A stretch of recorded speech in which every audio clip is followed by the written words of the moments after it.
CanMar Morning Talk Show, a fresh take on what's happening in the global cannabis and psychedelic space. Your power shot of cannabis and psychedelics knowledge, featuring the industry's hottest experts, thought leaders, trendsetters, influencers, and celebrities.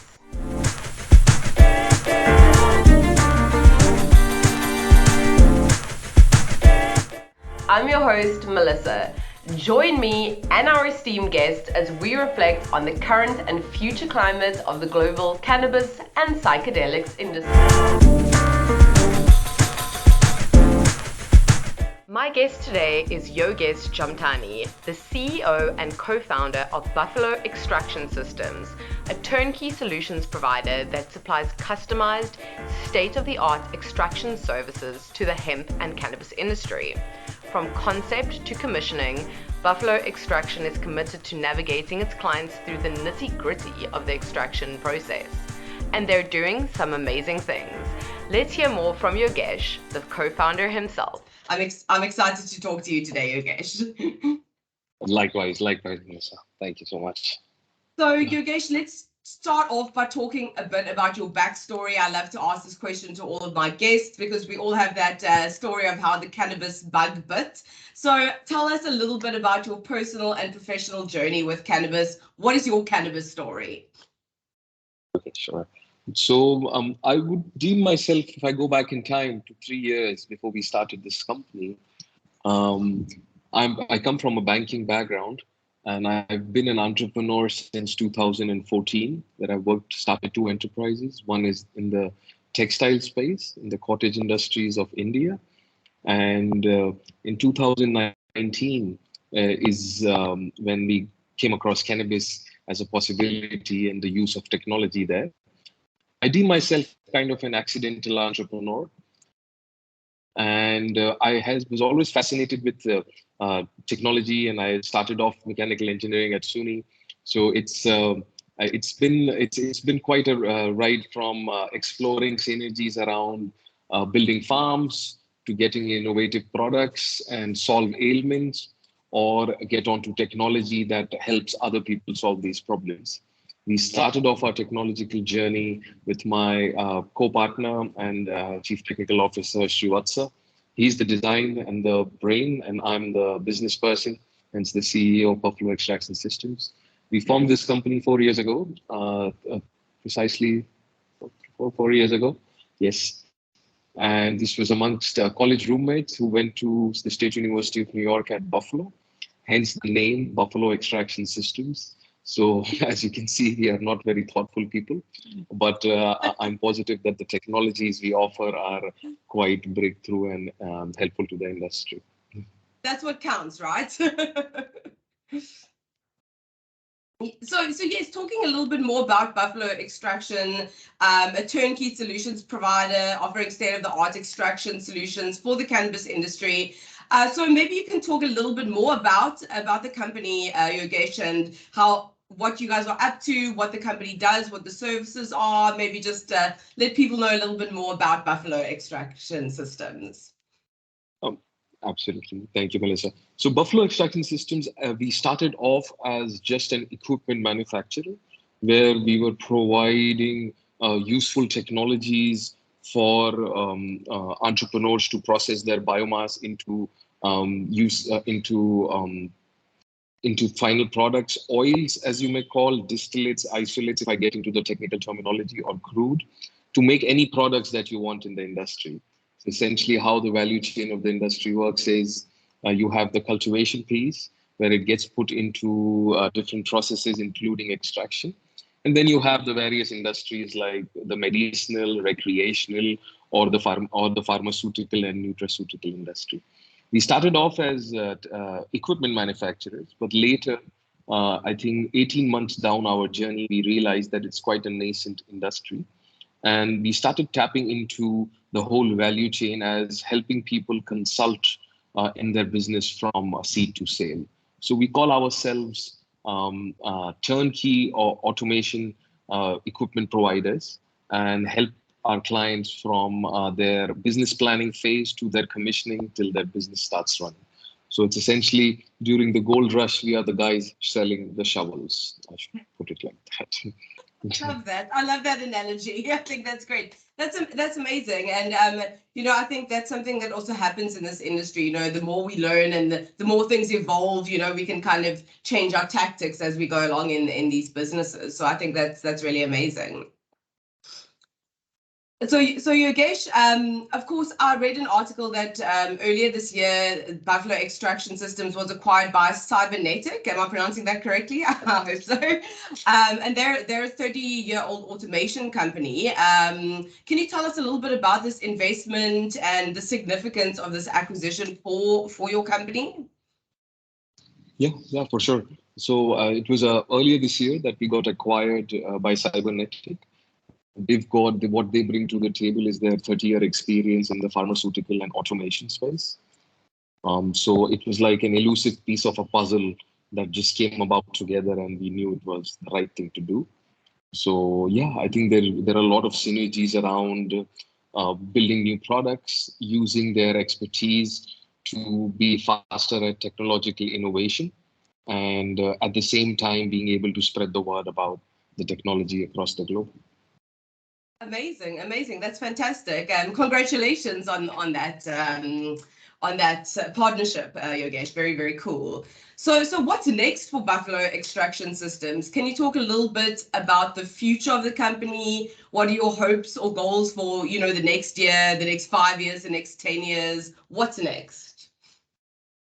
I think there's two sides to look at it. From a technological standpoint, we are always looking at new avenues of how we can provide better technologies and more ammunition to entrepreneurs in the space so that they can run their businesses successfully and solve the world's biggest ailments and problems that cannabis promises to solve. And the other side is to ensure that we are providing complete handholding to our clients from inception till their business is successful. So I think there is both sides to it. One, we keep working on the technology, and the second side of it is that we always are looking for partnerships that help grow the industry and solve problems and ailments around the globe. I love that. And I do think that there's a lot to be said about working together to solve these things, right? I think that especially in this industry, we've got to work together. And also, I would like to add that I think the focus of our company is to unleash the power of our people and to spur breakthrough innovation using the technologies, and we feel responsible to do that. Amazing. I love that. Very, very, very cool. And of course, extraction is such an exciting element of the cannabis space, and obviously very important in the industry, and it's continuing to grow as the wave of deregulation of cannabis across the globe. There's a revolution kind of expected or anticipated in cannabis extraction. Do you agree with that? And what do you think is the future of extraction in the cannabis space? I think extraction is kind of how it harnesses the power of the crop to make your products, and it's right the heart of the value chain, where in the processing space. But where I would like to comment is what the future of the industry is for young entrepreneurs, for scientists, and for academic institutes to really get out there and figure out new problems and active pharma ingredients that will solve ailments in a sustainable way, and it will relieve people of anxiety, sleeplessness, PTSD disorder, and pain. Absolutely. And going a little bit more into kind of the technicalities of the process, a little about the evolution and methodologies of cannabis extraction, and the engineering and science behind it. Can you maybe dive in a little bit deeper? I don't know how much of that I will actually understand, but I'm sure there are a lot of people out there who might be interested in learning a little bit more about the ins and outs of the actual process itself. Absolutely. So What I say to clients is cannabis is just another crop. Extraction is not really new to us. It's right, it seems very exciting, and it is exciting that it is a new crop that is being explored via the process of extraction. There's hundreds of other herbs from the likes of Scilitium in Africa, or say cassia, or say cinnamon, or say turmeric that have been using technologies. We are using those technologies to in the cannabis space and helping purify molecules to the nth level. So the nth level, I would say, the molecules being the cannabinoids, be it CBG, CBD, CBDA, all of these things can be isolated and used in product development. The two core technologies, to answer your first question, that we focus on are supercritical fluid extraction and cryogenic ethanol extraction. Both these technologies follow the same principles around using a solvent that would mix with the crop and would extract these chemicals and give you a crude. So in the case of supercritical fluid extraction, at a certain temperature and pressure, CO2 has this amazing property where it flows like a liquid and penetrates like a gas and helps take all the useful compound from the crop, and then you can further purify and isolate. Ethanol extraction, on the other hand, has been used for a couple hundred years, and it is the oldest extraction method. We have used our technology and made the system more robust around something called cryogenic ethanol, where at a minus 40 degrees, the extraction is more robust and gives you a purer extract. So without getting further into details, I think this gives you a little bit of a gist of what we do. Other than this, we also help entrepreneurs and clients do all kinds of drying and milling procedures because we come from a turnkey automation background. So we have the ability in-house to take any engineering problem and design a solution for the same. And that stands for the cannabis industry as well. So in the journey, we hope to bring more technological innovations as we come across more problems that the industry is facing. Fantastic. And you know what, like the way you explained everything, it was very clear and I actually understood what you were talking about. So thanks for that. You could be a teacher as well, teach some classes to people on this. Thank you for that. I will take that as a compliment. Definitely, definitely. And of course, Yogesh, you're currently in India. Do you spend your time between the States and India? Yes, I mean, I do go to the States. Our company was founded in Bentonville, Arkansas, where one of my co-founders still stays. And but recently, I think the last few months, because of our focus on the African continent, India and Thailand, there's a lot of time that I'm spending in this part of the world. And also, our parent company, our manufacturing facilities are in India as well. So that gives me the freedom to move around like a nomad. Love that. That would be a lot of people's dream, right? To be able to live that nomadic lifestyle. So Yogesh, so talking about kind of this space that you're working in, I'd love to talk a little bit more about what the cannabis space is actually looking like in Asia. I know that you actually were at the Asia International Hemp Expo in Bangkok recently. There are, of course, some very exciting things happening in Thailand. But so what are your thoughts, for the continent, and what is the current climate of cannabis in Asia? And what do you think about the future of cannabis in these regions? Absolutely. So I think speaking of Thailand, as that was my most recent visit after South Africa. In fact, I was at the Cannabis Expo in Johannesburg, and then we flew into Thailand directly from there. I think Thailand has had a history of using the crop in an illicit market and in their traditional medicine for a very long time. I think what the legality and the jurisdiction is giving them is giving them all the ammunition of how they can convert their traditional techniques into something useful in the current day and world, and do that without any risk of the law, and do that in a very open legal environment. So they've had a good history of cannabis. There are great entrepreneurs who are leading the way forward in in growing cultivars and strain that are pertinent to the Thailand region.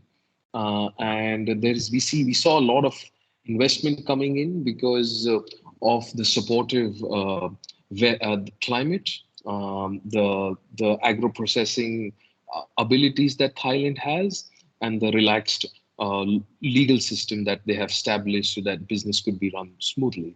So I think it's a win-win situation with their experience in cannabis and their demographic location and the culture that the entrepreneurs have. Very, very cool. I'm very excited to see what will happen in the future there. I mean, especially, they're kind of one of the new emerging markets in this space. So I think it'll be very interesting to see what will happen in the future. Do you think that with Thailand moving things forward, it's other countries in Asia will start following suit, or what are your thoughts about the rest of the continent, even your home country of India?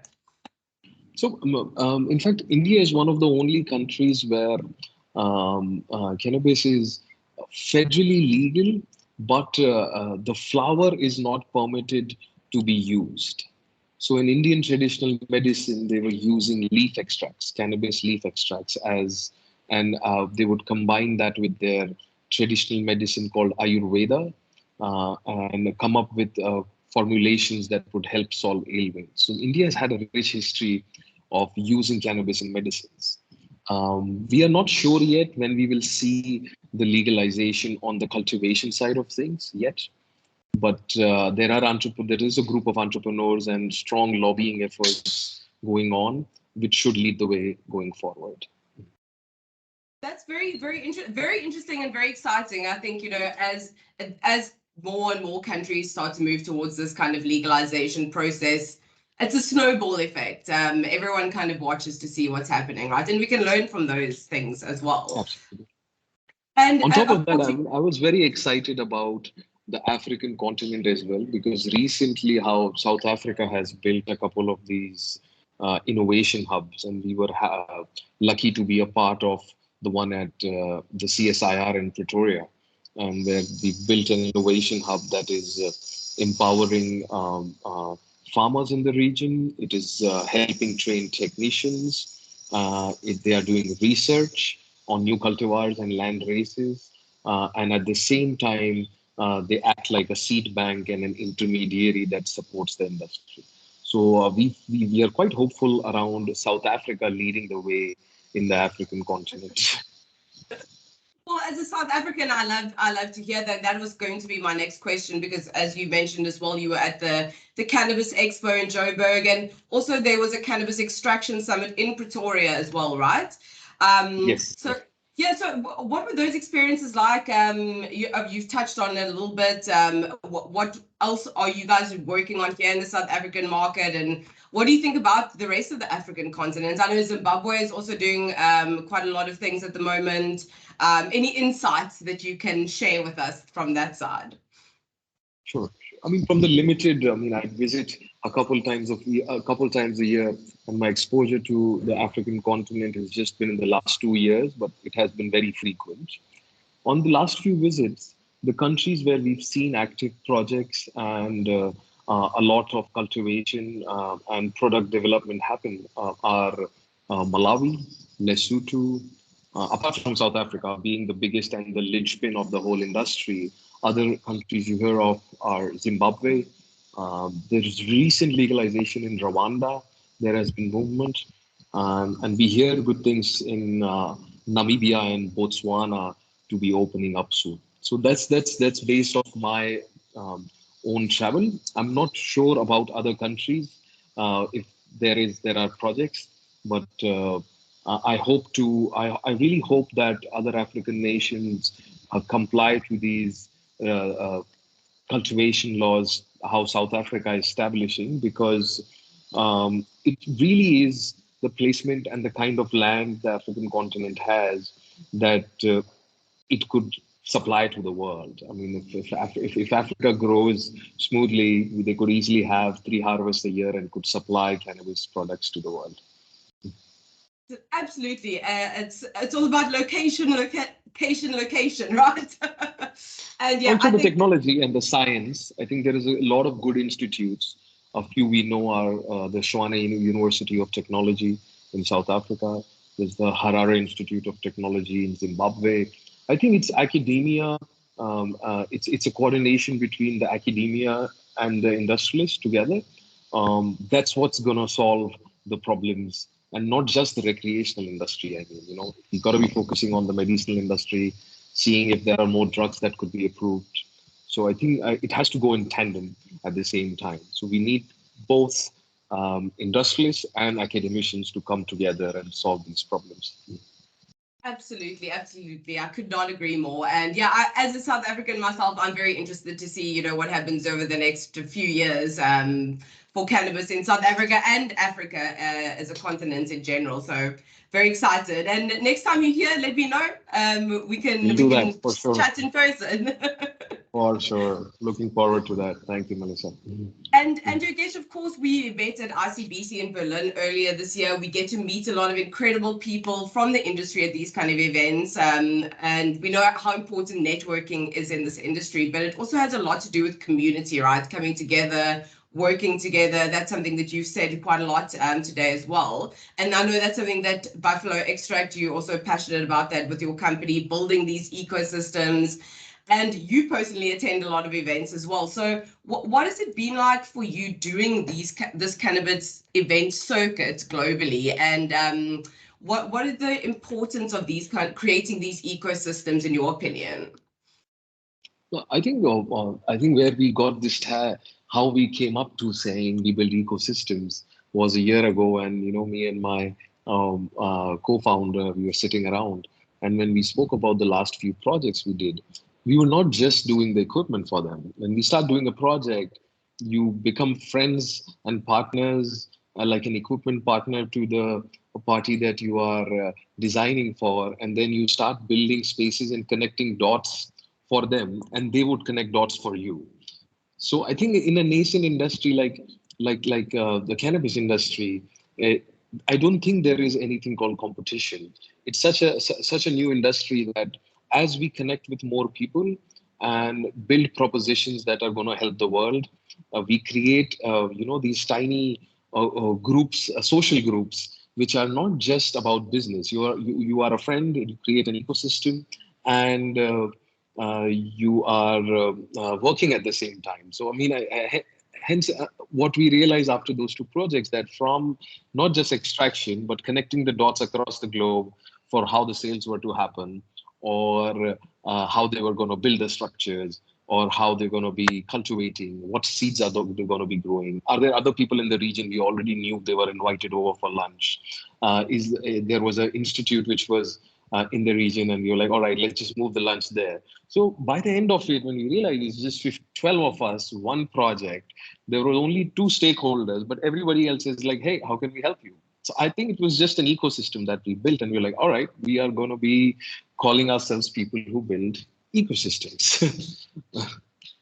I love that. I think that's very true. And I think what really stood out to me is, there are no competitors, right? We all have to work together. And I think that's definitely something that I've noticed personally as well. Everyone wants to help each other. We all want to drive this industry forward. We're fighting the good fight together, right?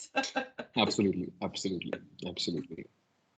And going back a little bit to the technology and the future of technology in cannabis, of course, you guys are pioneers on a technological point of view. So what do you think the future will be for cannabis and technology, and what are maybe some gaps that need to be filled? I think from a gap standpoint, I think it's imperative for industries and entrepreneurs in current day and age to see sustainable transformation by maximizing digital efficiency. So I think with digital efficiency, what I mean is how you can do traceability of your product end to end and use machine learning and data science to solve problems. I think that is a good way to look at how the cannabis industry can really use these buzzwords. I know they are spoken about in every industry. But I think from an extraction standpoint as well, we are actively looking at traceability solutions that will help our clients use data science actively. So I think that's from a technology standpoint. From an efficiency standpoint, I think there's a lot of use of robotics that we see coming in, be it for curing solutions, be it for drying, be it for packaging. A lot of robotic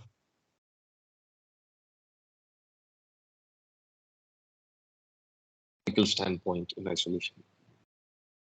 Amazing, amazing. Yes, and I think yeah, it's very interesting, because of course technology just grows at such a rapid pace, and talking about robotics and these kind of things. 20 years ago, we wouldn't, we might not even have thought that we'd be in this position. So it's very interesting to see, how technology can help build industries like the cannabis industry, and I'm sure in the future the psychedelics industry as well. And that's another question I would like to ask you, Yogesh. So of course, some places around the world, some areas are already talking about, the future of psychedelics as medicine as well. What do you think about that emerging industry of psychedelics? Is that something that you think will see a lot of traction globally? What are your thoughts on that?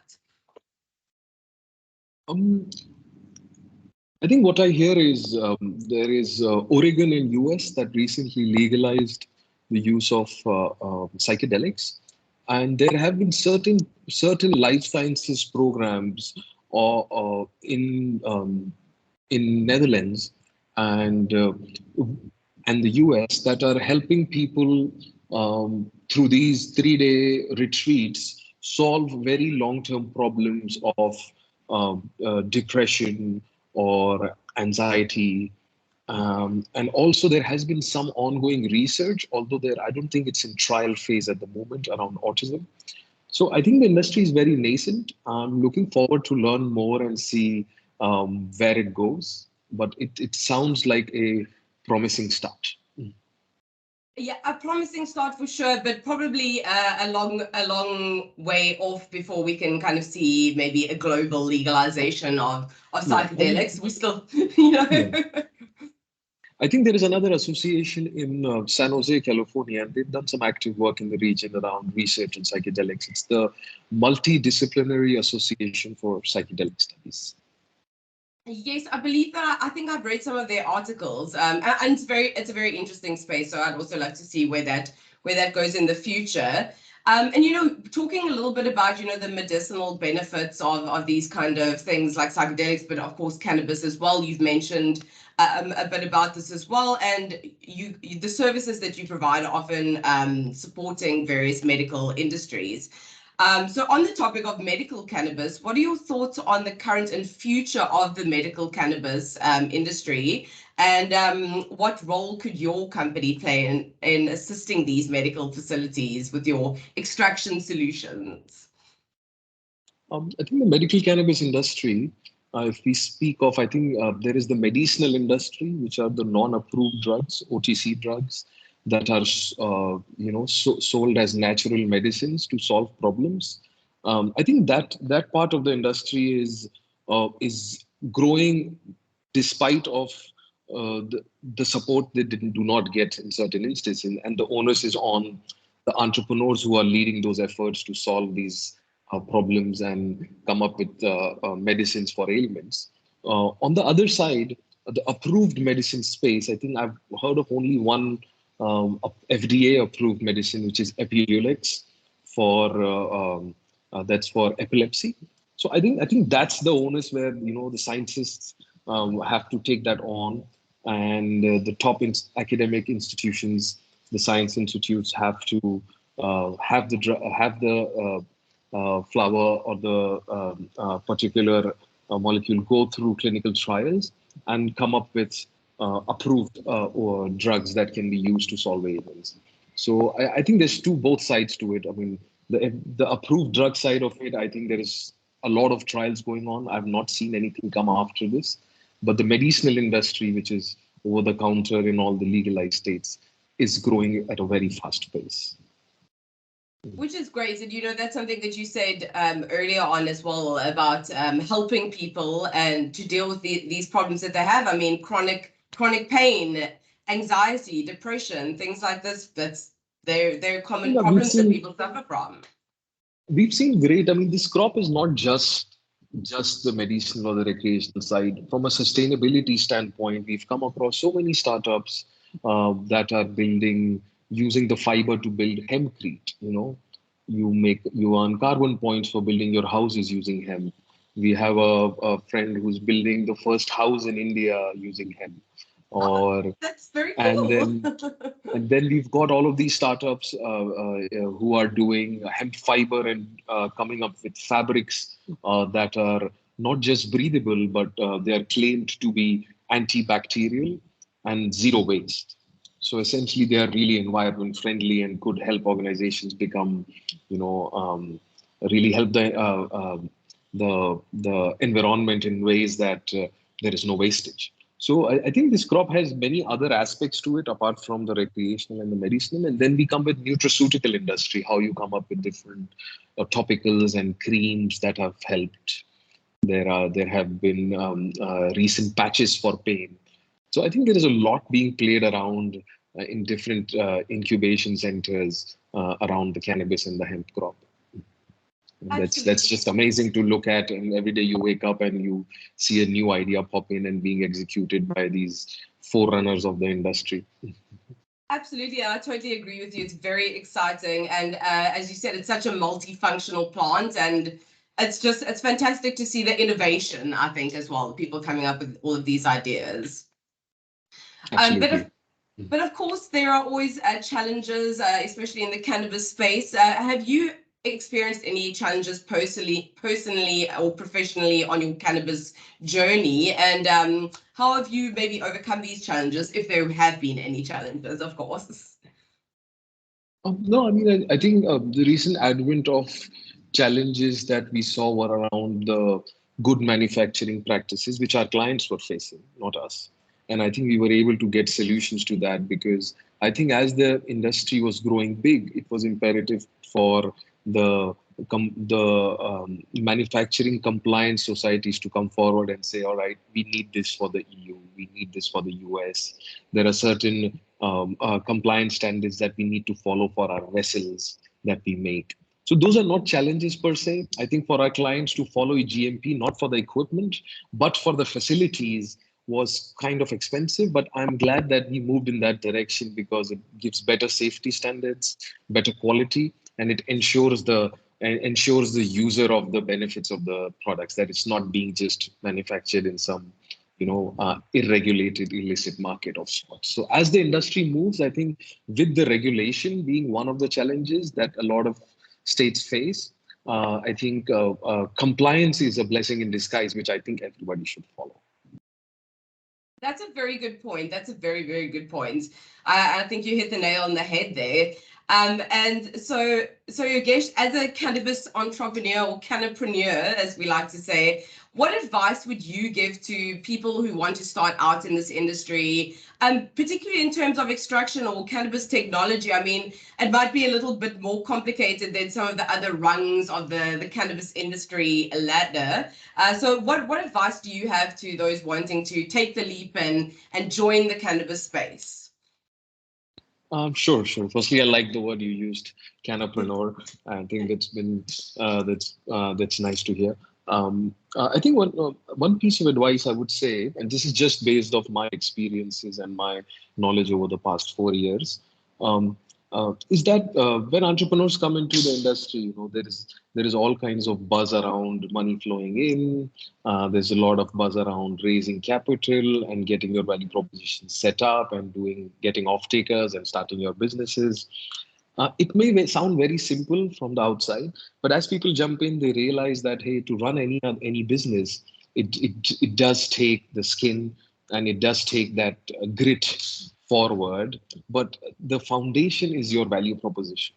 So my only piece of advice to entrepreneurs who are just entering because they have a clean slate. I wish I did, but we kind of like to think that we solve most of our problems by brainstorming them.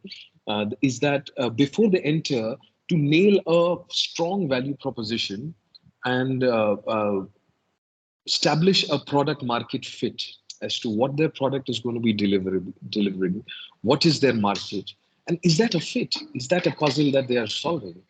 And to do a sort of a litmus test before they jump in. And the more time they spend in planning of this piece, the easier the execution is going to be, or vice versa. I mean, that's a choice they have to make. I think that's a great piece of advice, and I think for anyone, whether it be the cannabis space or anywhere else, right? I think that's very, very solid advice. So thanks for sharing that nugget of wisdom there, Yogesh. Thank you, Melissa. And as we kind of move towards wrapping things up here today, talking a little bit more about the cannabis industry in general, what are your thoughts on the future of the global cannabis industry? You have your fingers on a lot of different pulses around the world. So what do you think are some of the main challenges, and where do you see the industry going in the next 5 to 10 years? What are your predictions? Sure. I think I take the piece around the challenges. I think a good big challenge is going to be training. I feel as industries open up and pick up, and you have the early movers making their mistakes, and you have the bigger guys jump in. Are the necessary institutions taking the necessary steps to train people and create jobs in the industry? I think that's something that everybody should be focusing on. The future of the industry, I think it's a lot relies on the regulation and the legality of things. There is a difference between a FMCG industry versus this, because a lot of it is in the hands of government, of the governance of the country. So I wouldn't want to comment on that end, because that's not, I don't have details of that. But as countries legalize, I feel training is an important element. I think otherwise just assessments around saying we want to learn from the mistakes of cannabis 1.0 without naming people, that we shouldn't be over leveraging our businesses and overbuilding without figuring out the correct demand for the next few years. So I think apart from that product market fit, which is nascent, the mature businesses should be looking at making sure that there is not overflow of capex, and then if the market hits a low, then suddenly you have no option but to give up. I think that's a good lesson that we can learn from this short span industry itself, that we don't want to get there. Absolutely, you are so right, and I think yes, we learn lessons, and I mean, I think it's a growing curve. We have growing pains in any industry, so I think that what we can do is really pay attention to what was done right and what was done wrong, of course, and learn from those mistakes. So yeah. And apart from, a last point I want to add is all agro economies that are moving towards this, I think capability building with training is very necessary. And I think this is where, all the veterans who have agricultural agronomist backgrounds would come forward and train people and show them how really this crop is beneficial for their soil. I mean, we've had examples, for example, in South Africa, where, in the Gauteng province, it's all mines. But as you start growing hemp, it remediates the soil. And there has been active effort. So, figuring out problems of how this plant can be not just making money for people who invest, but how can it help the soil? How can it help the people around? How can it create jobs? And how can it be a sustainable industry for that region? I think those are certain aspects every leader should be looking at before they jump into new regions. Absolutely. And I think that is so true. There are so many different moving parts, and I think that you speak about training, but it's also educating the world about all of these amazing things that this plant can actually do. So I think that's we have to train the world to think differently in a way as well, right? Absolutely. No, this has been great. Thank you so much, Melissa, for having me. And absolutely.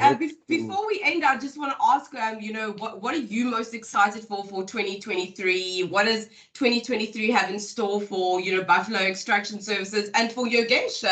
Anything exciting you'd like to share that's coming up this coming year, which we're nearly in? I cannot believe it. For sure. We are in the process of entering South America. So I think that's something I'm really looking forward to. I think that's an unexplored region for us. I think I'm really looking forward to what that has to offer and what I can bring to the table. And for me, I think I'm quite excited about that with my nephew. Very cool. Very cool. Yeah, that's amazing. I think that the South American kind of cannabis market is looking very interesting as well. I've had some chats with some people over there, and I'm excited to see what happens there as well. So definitely good luck on that. Is there any final thoughts or anything else you would like to add before we wrap things up here today, Yogesh? I just want to thank you and Katie. Thank you so much for this opportunity to speak for CanMar, and I hope we catch up in the future. And thank you so much. Thank you so much for being here. And yes, I hope. And that's a wrap. Thanks for watching or listening to the CanMar Morning Talk Show. Join us next time for your weekly dose of cannabis and psychedelics updates from the industry's experts. But wait, before you go, did you know that CanMar is leading global change within the cannabis and psychedelics industry? We are building customizable ecosystems, providing solutions to recruitment, offering regulatory and compliance services, and community hub for the global network. Some might say we are the future. If you haven't already, download the CanMar Hub app or check out our website at canmar.io to see what we're getting up to. And if you haven't subscribed yet, please hit that subscribe button below to hear more juicy insights from the movers and shakers of the cannabis and psychedelics industry.